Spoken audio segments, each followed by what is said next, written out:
Israel के चाहने वालों के लिए बहुत बुरी खबर है क्योंकि गाजा में इजरायली सेना मार खा रही है। वहीं लेबनान में इजराइल के सोल्जर्स को हिजबुल्लाह के लड़ाके घसीट घसीट कर मार रहे हैं। हूती अपना हमला नहीं रोक रहा। हाल ही में उसने ऑयल टैंकर को भी उड़ा दिया है। फ्रांस ने सोने पर सुहागा कर दिया कि उसने इजराइल पर हथियार सप्लाई पर रोक लगा दी, जिससे भड़के नेतन्याहू ने इजराइल की तरफ से फ्रांस के पीएम को काफी खरी खोटी सुनाई है।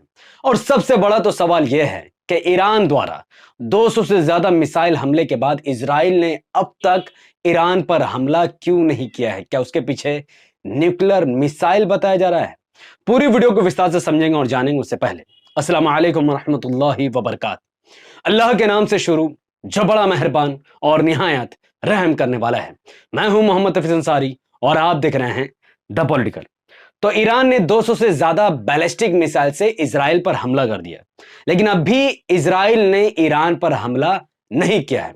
उसका पीछे का सबसे बड़ा रीजन तो यह है, जैसा कि मैंने आपको पहले भी बताया, कि रशिया अपना कुछ मिसाइल, न्यूक्लियर मिसाइल ईरान को सौंप चुका है, जिसकी खबर यूके और यूएसए को भी है।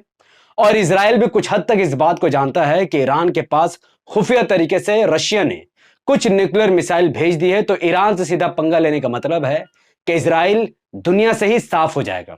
दूसरा सबसे बड़ा रीजन यह है कि यूनाइटेड स्टेट ऑफ अमेरिका यानी जो बाइडेन ने इजराइल को खुली तौर पर चेतावनी दे दी है कि अगर वह इजराइल ईरान के न्यूक्लियर साइट पर हमला करेगा तो फिर अमेरिका इजराइल का साथ नहीं देगा, फिर इजराइल को अकेले ही इस जंग पर लड़ना पड़ेगा। और सोने पर सुहागा यह है कि फ्रांस के पीएम इमानुएल मैक्रोन, जो कि एंटी इस्लामिक, एंटी मुसलमान बताया जाता है, उसने भी इजराइल को अपने हथियार बेचने पर प्रतिबंध लगा दी है, जिससे बेंजामिन नेतन्याहू काफी भड़क गए, क्योंकि फ्रांस का मानना है कि इजराइल कई मोर्चों पर जंग खोलकर पूरी दुनिया को इस आग में झोंकना चाहता है। क्योंकि इस वक्त इजराइल लेबनान पर जोर शोर से अटैक कर रहा है। क्यों? क्योंकि कुछ ही दिन पहले इजराइल ने लेबनान के अंदर मौजूद हिजबुल्लाह के कमांडर, हिजबुल्लाह के नेता हसन नसरुल्लाह को बमबारी में मौत के घाट उतार दिए, जिसके बाद इजराइल ने ग्राउंड इन्वेजन करने की कोशिश की।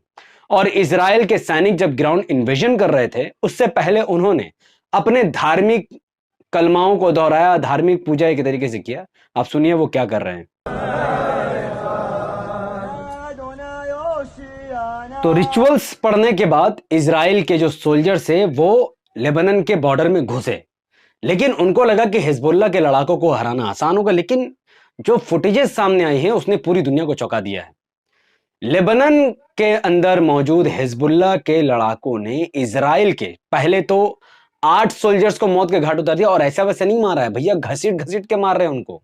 वो वीडियो तो मैं आपको दिखा ही नहीं सकता हूं, जिस तरीके से मरे हुए सोल्जर इजराइल के मौजूद है और वहां हिजबुल्लाह के लड़ाके, वो वीडियो तो मैं आपको दिखा ही नहीं सकता हूं। आप तस्वीर से समझिए कि कैसे इजराइल के सेना बेइज्जती की मौत मर रहा है। और सिर्फ यही नहीं, झुंड के झुंड जहां पर लेबनान के बॉर्डर पर जहां इजराइल के लोग खड़े हैं, उन पर भी सीधा बॉम्ब गिराकर उनको जहन्नम पहुंचा दिया जा रहा है। फिर खबर आई कि 8 नहीं 16 से ज्यादा इजरायली सोल्जर्स लेबनान के बॉर्डर में मारे जा चुके हैं, कुत्ते जैसे मारे जा चुके हैं, जिसमें 3 सार्जन, 3 मेजर और 2 कैप्टन मौजूद थे। इजराइल इससे काफी आंख बबूला हो गया, जिसको देखकर यह सिद्ध हो जाता है कि इजराइल जमीनी स्तर पर यानी 1 to 1 किसी भी मुस्लिम देश से नहीं लड़ सकता है। फिर इजराइल ने लेबनान पर घातक एयर स्ट्राइक किया। लेबनान पर इजराइल ने ऐसा एयर स्ट्राइक किया कि लेबनान दुनिया का दूसरा गाजा बन गया है। पहले इजरायली सेना या फिर इजरायली सरकार चेतावनी जारी करती है एक मैप के जरिए से कि वो किस किस जगह पर बॉम्ब गिराने वाले हैं। वो क्यों वहां गिरा रहे, इसका रीजन वो नहीं बताते। उसके अगले ही क्षण वो वहां पर बॉम्ब गिरा देते हैं। और अब तक इजराइल ने गाजा में जिस तरीके से बमबारी की है, वैसे ही बमबारी उन्होंने लेबनान के बेरट में की है। और बेरट के जो हालात है वो पूरे गाजा के जैसे हो चुके हैं। अगर वीडियो आप देख पा रहे हैं तो आप वीडियो में देख सकते हैं कि क्या लेबनान की हालत इजराइल ने कर दी है। तो इससे अंदाजा लगाया जा सकता है कि कितने मासूम लोग अब तक लेबनान में मारे जा चुके हैं। लेबनान की सरकार ने एक आंकड़ा जारी करते हुए कहा है कि अब तक इजराइल द्वारा हमले करने की वजह से लेबनान के अंदर मौजूद 1700 से ज्यादा बच्चे, औरतें, बूढ़े, मर्द और लोगों की मौत हो चुकी है। यानी इजराइल ने मासूम लोगों को मौत के घाट उतार दिया। क्यों? क्योंकि इजराइल जमीनी स्तर पर नहीं लड़ पा रहा हिजबुल्लाह से, क्योंकि जमीनी स्तर पर जो टैंक घुसे थे लेबनान के अंदर, वो टैंक खाली पाए जा रहे। इजराइल के लड़ाके डरपोक जो जायनिश के लोग भागते हुए नजर आ रहे, वो भाग रहे हैं। अब देखिए, चूंकि इमानुएल मैक्रोन जो कि फ्रांस के राष्ट्रपति है, उन्होंने इजराइल के पीएम को सीधा मुंह पर तमाचा मारते हुए अपने हथियार की सप्लाई को रोक लगा दी है। हालांकि वो बहुत तो सप्लाई नहीं करता है, लेकिन इसका इंपैक्ट पड़ेगा यूएस के ऊपर, जिससे देखते हुए इजराइल के जो पीएम है वो काफी खफा हो गए हैं। अब सुनिए इजराइल के पीएम क्या कर रहे हैं। तो इजराइल के पीएम जो कह रहे हैं, मैं आपको उसको हिंदी और उर्दू में ट्रांसलेट कर देता हूं। वे कहते हैं कि ये मैक्रोन के लिए एक मैसेज है, जो कि फ्रांस के राष्ट्रपति हैं। वो कहते हैं कि आज इजराइल 7 फ्रंट से जंग लड़ रहा है, जो हमारे सिविलाइजेशन को खत्म करना चाहते हैं। हम इजरायली गाजा में हमास के खिलाफ लड़ रहे हैं, हम लेबनान में हिजबुल्लाह से लड़ रहे हैं, वो हिजबुल्लाह जिसके पास हथियार के जखीरे हैं, जो दुनिया का सबसे बड़ा आतंकी संगठन है, जो इजराइल को खत्म करना चाहता है। हम यमन में हूती से लड़ रहे हैं, जो लगातार इजराइल और टैंकर्स पर हमला कर रहे हैं। हम सीरिया में शिया मिलिटेंट से लड़ रहे हैं, और जिन्होंने इजराइल में हजारों ड्रोन और रॉकेट से हमले किए हैं। हम ईरान से लड़ रहे हैं, जिसने हम पर 200 से ज्यादा बैलिस्टिक मिसाइल से हमला कर दिया है। और मैक्रोन हमारा साथ देने की जगह हथियार पर पाबंदी लगा रहा है। इमानुएल मैक्रोन यानी फ्रांस के राष्ट्रपति को शर्म आनी चाहिए। क्या ईरान ने हिजबुल्लाह पर हथियार देने से बैन लगाया, या हमास पर हथियार देने से बैन लगाया, या फिर ईरान ने उन तमाम शिया मिलिटेंट ग्रुप पर हथियार देने से बैन लगाया? नहीं लगाया।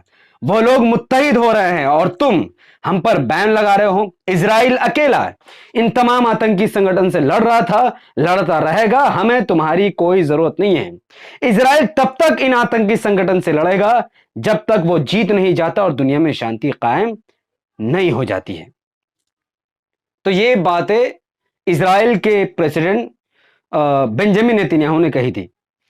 तो अब इजराइल को काफी नुकसान हो रहा है। देखिए, गाजा के अंदर एक वीडियो जारी की गई है अल-कसम ब्रिगेड द्वारा, जिसे आप देख पा रहे होंगे कि इजरायली टैंक जो गाजा के अंदर घुसा हुआ है, गाजा के अंदर है, और जो हमास के लड़ाके हैं वो बंजर जमीन में घर में छुपे हुए हैं और उनसे लड़ाई लड़ रहे हैं।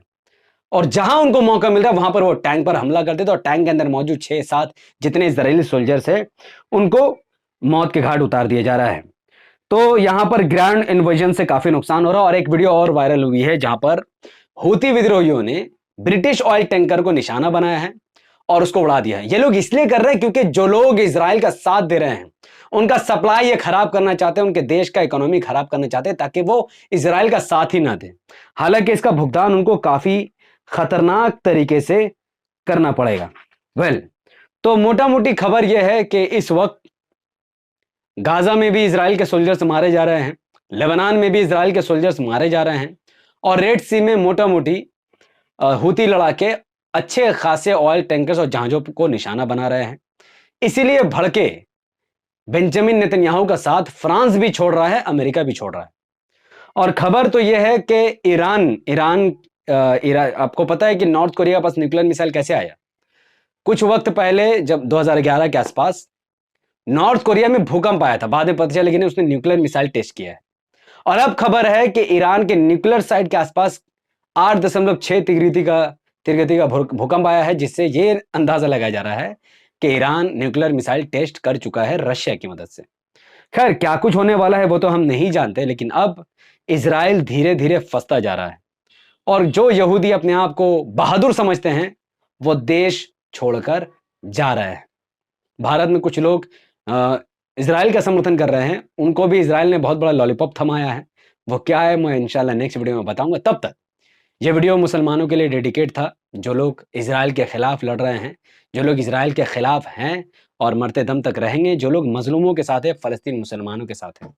तो इस वीडियो को लाखों लोगों तक पहुंचाइए, ताकि मिडिल ईस्ट में जो कुछ भी हो रहा है वो भारत के तमाम मुसलमानों को पता चल सके, तभी तो वो समझकर विरोध कर सकेंगे, वरना कैसे करेंगे।